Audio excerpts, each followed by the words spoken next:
Bien, hermano. Ahora sí. Que Dios bendiga a todos en esta mañana. Que el Señor siga bendiciéndonos, ¿no? ¿Verdad? Y que nos permita seguir alabando y glorificándole en todo momento. En esta mañana, hermano, quiero primero que nada dar las gracias a Dios, ¿no? ¿Verdad? Que nos da una vez más la oportunidad de dirigir lo que es el mensaje. Primero a Dios y luego a los ancianos que me tomaron en cuenta para esto. Y quisiera que antes de iniciar me acompañaran en una oración para dejar todo en manos de nuestro Dios y que no sea yo quien hable en este momento, sino que sea Él a través de mí. Oremos. Amado Padre Celestial, te queremos dar las gracias en este momento, Padre, porque nos permites dirigir lo que es este tan importante mandamiento, que es el mensaje de tu palabra, Señor. Te pedimos para que seas tú quien dirija, que seas tú quien controle en este momento, y que todo, Señor, lo que vaya a salir por mi boca, que no sea palabra mía, sino que seas tú quien esté hablando a través de mí, Señor, a través del Espíritu Santo, que todo se haga conforme a tu gloria y a tu honra, Padre. Gracias una vez más en el santo nombre de Cristo tu Hijo. Amén.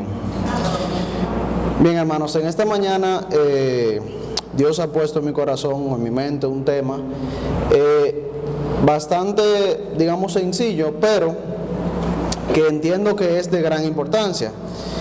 Y este tema que tenemos en esta mañana tiene como título: Hablemos de tus metas. Y por metas, ¿no? Hablamos de metas, también objetivos y todo lo parecido o sinónimo que tenga esta palabra. Entonces, a mí siempre me gusta empezar definiendo, aunque es una palabra sencilla, metas, aún así me gusta que la conozcamos en la definición, digamos, del diccionario y también en lo que conocemos. La palabra metas la conocemos como el fin de algo, ¿no, verdad? Tengo aquí que es el fin al que se dirigen las acciones o deseos de una persona. También la meta o los objetivos, la meta en este caso puede verse como el final de un recorrido. Cuando hablamos de, por ejemplo, una carrera tiene meta, que ya viene siendo el momento en el cual acaba, en el cual se elige a un ganador. Entonces podemos ver que la definición va por este lado, ¿no, verdad? Entonces podemos hablar o conocer que en nuestra vida todo ser humano tiene metas. Por más pequeña o por más grande que sea, todos tenemos una meta. Hay metas que son a largo plazo, hay metas que son a corto plazo, mediano, pero todos tenemos un objetivo o un propósito en nuestra vida. Podemos mencionar algunos ejemplos en cuanto a lo secular. En lo personal, podemos tener metas como, no sé, comprar un vehículo, adquirir un hogar. Podemos tener metas también como tomar un viaje, ¿no, verdad? Ir al campamento en el mes que viene, puede ser una meta, un objetivo. Y vemos que también pueden ser cosas sencillas en cuanto a lo personal. Hasta comprar un helado podemos verlo como una meta. Aunque no lo parezca, es una meta a corto plazo. Yo puedo decir,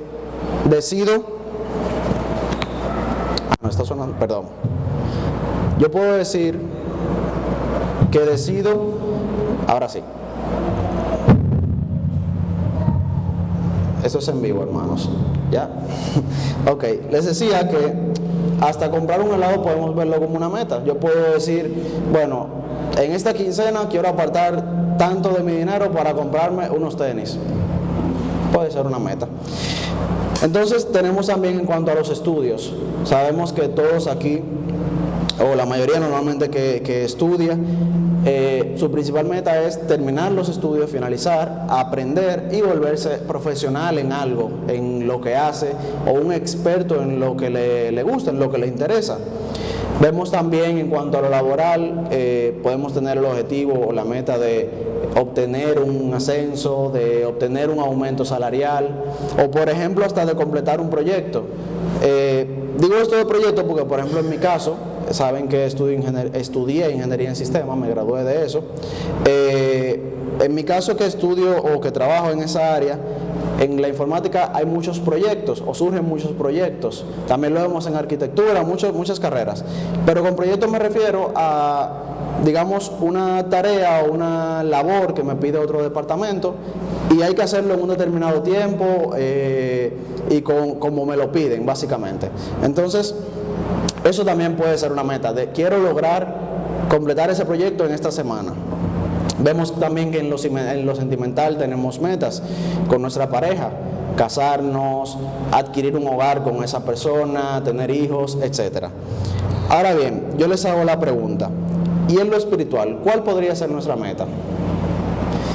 Quiero que reflexionemos en eso, en lo que el mensaje se va desarrollando, y es ¿cuál puede ser nuestra meta en cuanto a nuestra vida espiritual?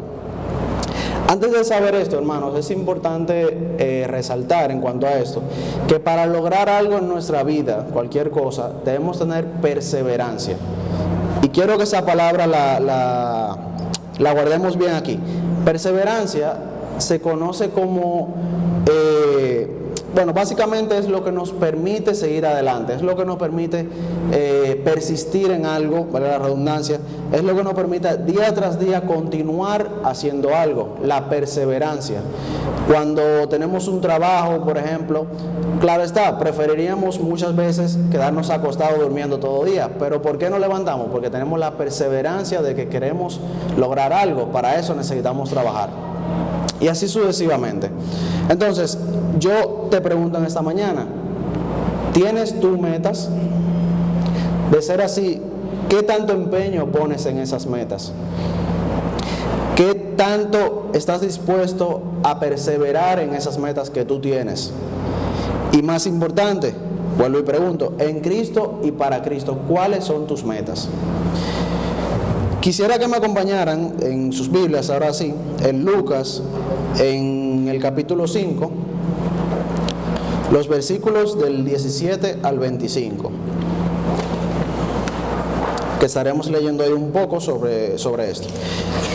Es un pasaje bastante conocido, de hecho, tiene como título Jesús sana a un paralítico, y quisiera que los estemos leyendo, como le dije, del 17 al 26, perdón. Nos dice de la siguiente manera en el versículo 17. Aconteció que un día él estaba enseñando y estaban sentados los fariseos y doctores de la ley, los cuales habían venido de todas las aldeas de Galilea y de Judea y de Jerusalén. Y el poder del Señor estaba con él para sanar. Y sucedió que unos hombres que traían en un lecho a un hombre que estaba paralítico, procuraban llevarle adentro y ponerle delante de él. Pero no hallando cómo hacerlo a causa de la multitud, subieron encima de la casa, y por el tejado le bajaron con el lecho, poniéndole en el medio delante de Jesús. Al ver él la fe de ellos, le dijo: hombre, tus pecados te son perdonados. Entonces los escribas y los fariseos comenzaron a cavilar, diciendo: ¿quién es este que habla blasfemias? ¿Quién puede perdonar pecados sino solo Dios? Dice el 22. Jesús entonces, conociendo los pensamientos de ellos, respondió y les dijo: ¿qué caviláis en vuestros corazones?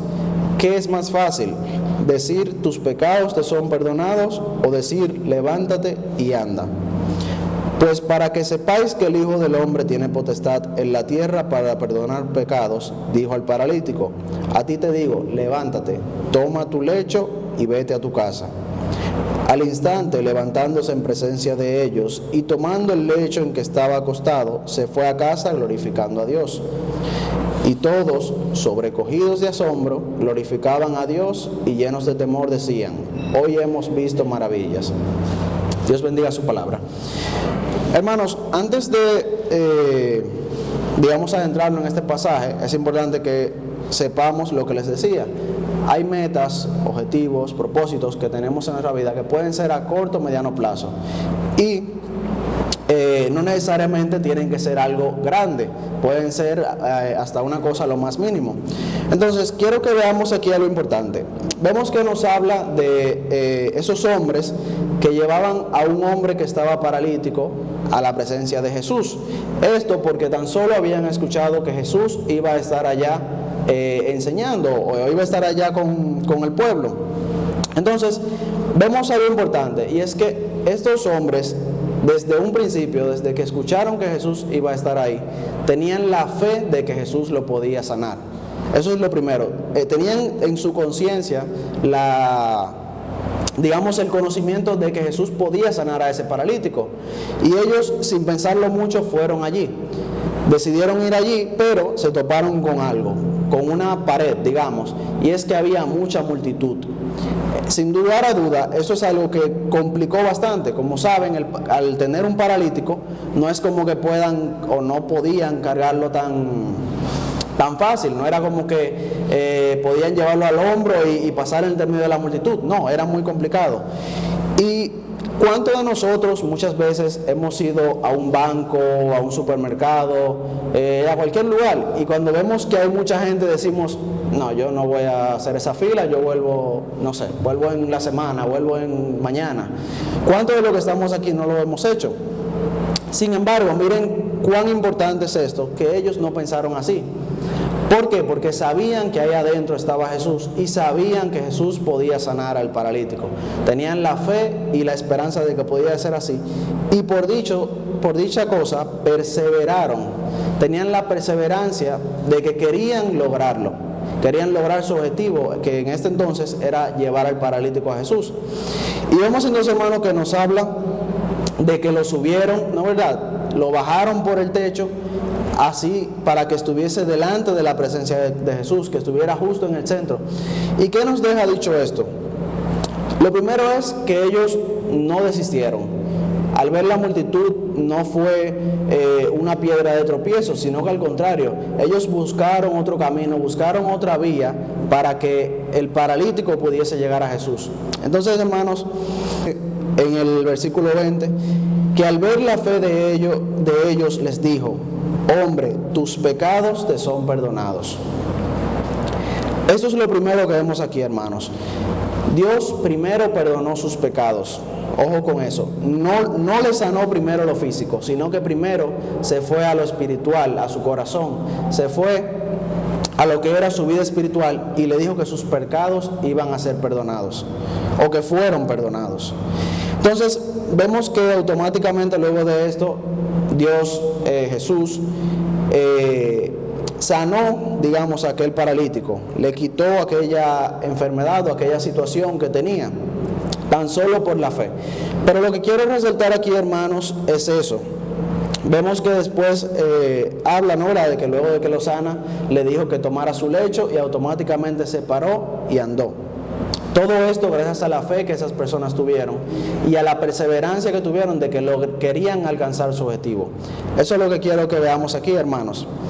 Ahora bien, en cuanto a esto que acabamos de ver y de lo que estamos hablando, yo podría mencionarle miles de ejemplos. La Biblia, como yo siempre digo, creo que lo he dicho en todos mis mensajes ahora que lo pienso, la Biblia está llena de ejemplos de todo, o sea, literalmente de todo lo que podamos estar pasando en algún determinado momento, de cualquier tema que se habla, tanto llevado a lo secular como en lo mismo espiritual, la Biblia tiene ejemplos. Y podríamos hablar miles de ellos. Sin embargo, en este momento quisiera que veamos algunos ejemplos o puntos de cuáles quizá deberían ser nuestras metas en nuestra vida espiritual. Y que veamos esto. Por ejemplo, el primer punto es alcanzar la vida eterna. Hermanos, alcanzar la vida eterna debería ser nuestra primera meta como cristianos. Debería ser quizá lo primero en lo que pensemos. En alcanzar la vida eterna, en pensar en que cuando Cristo venga estemos listos para irnos con Él.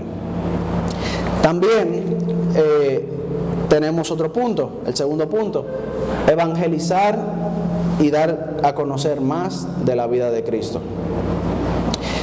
Todos nosotros como cristianos deberíamos ponernos esto como una meta, como un objetivo, que debemos seguir evangelizando, debemos seguir dando a conocer más de Cristo. ¿Por qué? Porque es cierto que nosotros queremos alcanzar la vida eterna, pero debemos querer que nuestros compañeros, que nuestros amigos, nuestros hermanos también alcancen esa vida eterna. Que no sea solo para nosotros, sino que para todo aquel que nos rodea también. Otra meta también como cristianos, otro objetivo, leer más la palabra y continuar orando cada día más. También perseverar en su camino y ser ejemplo para todo aquel que nos rodea. Cada uno de nosotros como cristianos debemos demostrar, o no demostrar, sino darnos a entender a nosotros mismos y reconocer que de alguna manera u otra estamos avanzando en nuestra vida cristiana. Y de ser así, que podamos ser un ejemplo para todo aquel que nos rodea, que podamos ser un ejemplo para nuestros compañeros de trabajo, que podamos ser un ejemplo para nuestros mismos hermanos, para nuestra familia, y que así, como nos dice la misma palabra, que ellos puedan ver a Cristo reflejado a través de nosotros. Así también, hermanos, debemos también tener pendiente o tener como meta crecer en cuanto a lo espiritual. Todo esto viene siendo lo mismo que ya dije anteriormente, pero en este punto más específico, crecer en espíritu. Entonces,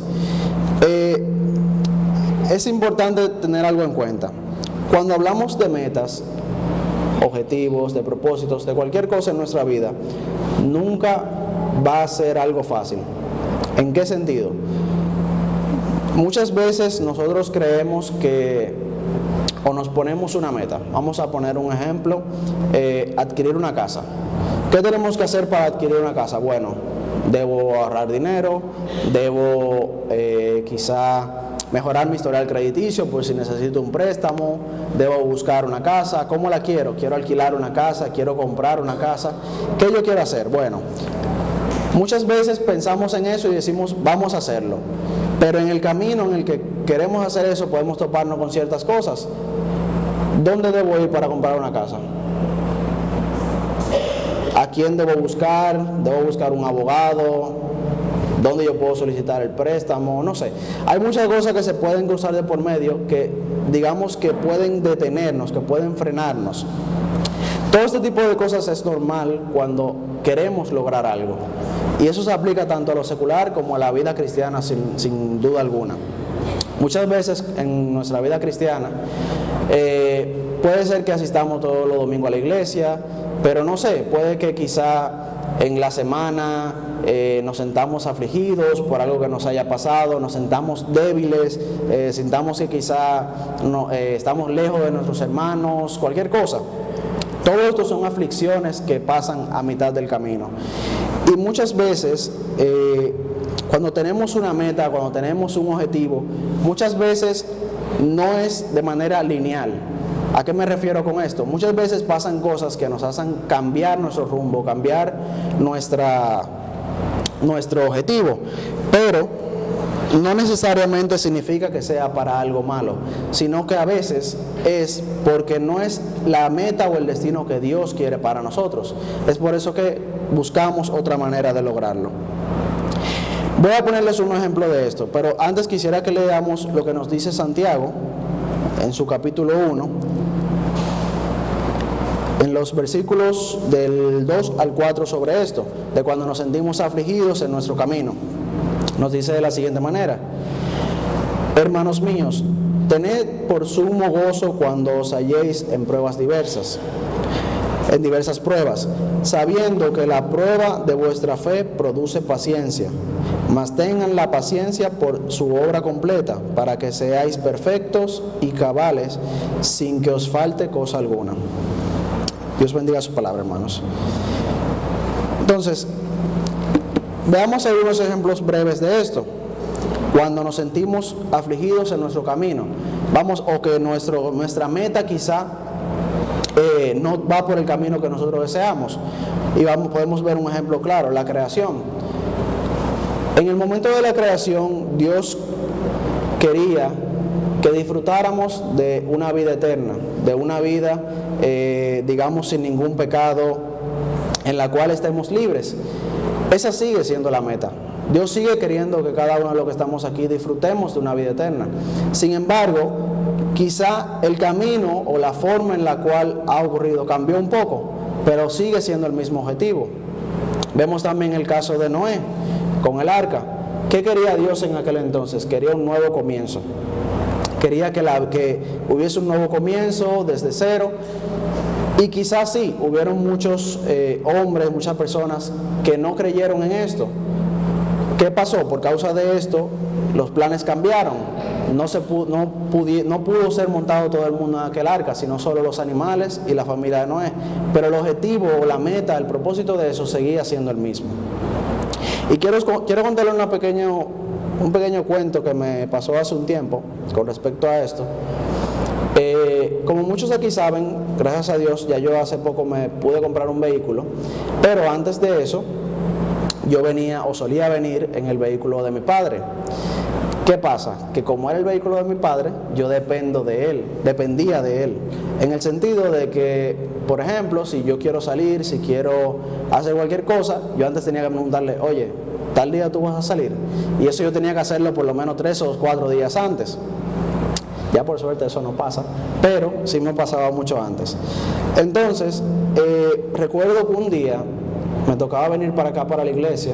No recuerdo si tenía ministerio ese día, no sé si era la Santa Cena o algo así, pero sí recuerdo que ese mismo día en la tarde yo tenía planes de salir, de salir a la calle, a hacer algo.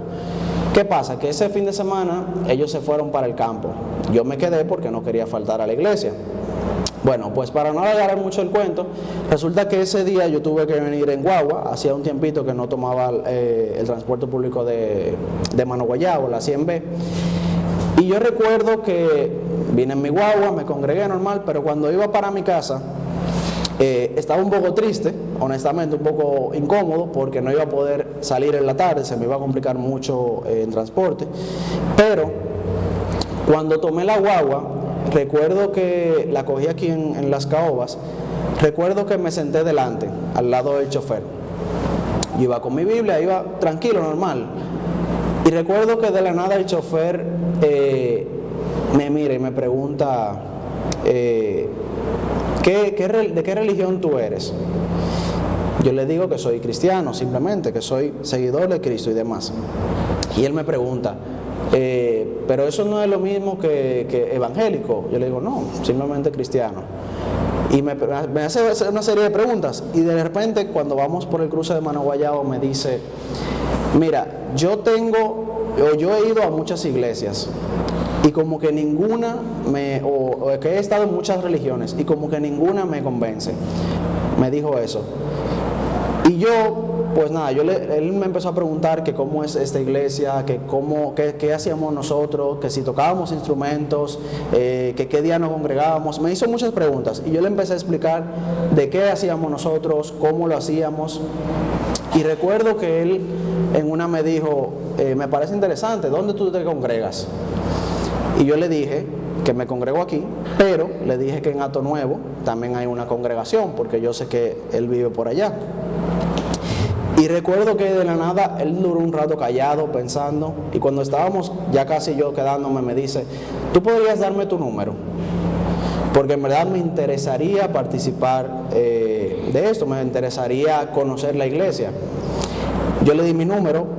Para mi mala suerte, no sé si él anotó mi número mal o si quizás decidió no llamarme al final, pero yo sé que ese día Dios quizás yo tenía otro plan, tenía el plan de salir, pero ese día Dios tenía como meta o como plan para mí que yo tuviese esa conversación con esa persona. Como les dije, por mala suerte él nunca me llamó, no sé si anotó mal mi número o qué, pero yo tengo la esperanza de que mala suerte nunca me lo he vuelto a tocar. Pero lo que quiero dejar dicho con esto, hermanos, es que muchas veces nuestros planes o nuestra meta, digamos que no es necesariamente la que nosotros queramos. Muchas veces pensamos que debe ser de una forma y Dios tiene otro plan para nosotros. Ese día yo no tenía en mente que iba a coger guagua, ni siquiera no tenía en mente que iba a tener esa conversación con esa persona, pero así Dios lo quiso. Y eso es lo que quiero dejar dicho. Muchas veces nuestro camino se desvía, muchas veces nuestro camino cambia y nosotros podemos hasta sentirnos mal, pero no necesariamente es porque sea para algo malo, sino porque así es como Dios lo quiso. Ya concluyendo en esta parte, quiero leerles una anécdota o un pequeño cuento sobre una hormiga. Y quisiera que prestemos atención en esto porque es algo un poco importante del tema. Nos dice de la siguiente manera, anécdota de la hormiga. Nos cuenta una historia de la naturaleza que en una ocasión una pequeña hormiga atravesaba parte de un andén y llevaba sobre ella una gran pluma. La hormiga tuvo que enfrentar varios obstáculos en su camino, hasta que finalmente llegó a una grieta en el piso. Grieta que tenía varios milímetros de ancho, naturalmente no podía pasar. La hormiga se detuvo, analizó la situación y de pronto tomó la pluma que llevaba y la puso sobre la grieta. Inmediatamente después caminó sobre ella hasta llegar al otro lado de la grieta y de nuevo tomó su pluma y siguió su camino. Es muy interesante ver cómo este pequeño insecto creado por Dios, con la suficiente inteligencia para razonar y tomar la mejor solución frente a su dificultad. Las hormigas son tenaces, perseverantes, trabajadoras, enfrentan sus desafíos sin temor y emprenden el camino superando sus adversidades. Así que, hermanos, en esta mañana esta es la invitación que quiero que nos llevemos. Seamos como hormigas. Seamos como hormigas que perseveramos en nuestro camino. Y no me refiero solo a lo secular. Obviamente me voy más a lo espiritual, a lo cristiano. Que perseveremos en nuestro camino cristiano sin temor y que no desistamos cuando sintamos aflicción, cuando nos sintamos en duda, acerquémonos a algún hermano o busquemos más de la palabra, oremos, pero nunca desistamos de nuestro camino. Seamos como hormigas en ese aspecto. Y si en algún momento nos llegamos a sentir con duda, quiero que pensemos en la pregunta que le hice hace un momento. Para Cristo, ¿qué metas tenemos? Y en caso de que lleguemos aún así a sentir duda, quisiera que leamos brevemente en Isaías 41:10, lo que nos dice la palabra. Nos dice de la siguiente manera: no temas, porque yo estoy contigo. No desmayes, porque yo soy tu Dios que te esfuerzo. Siempre te ayudaré, siempre te sustentaré con la diestra de mi justicia. Que Dios bendiga su palabra, hermanos, y muchas bendiciones para todos.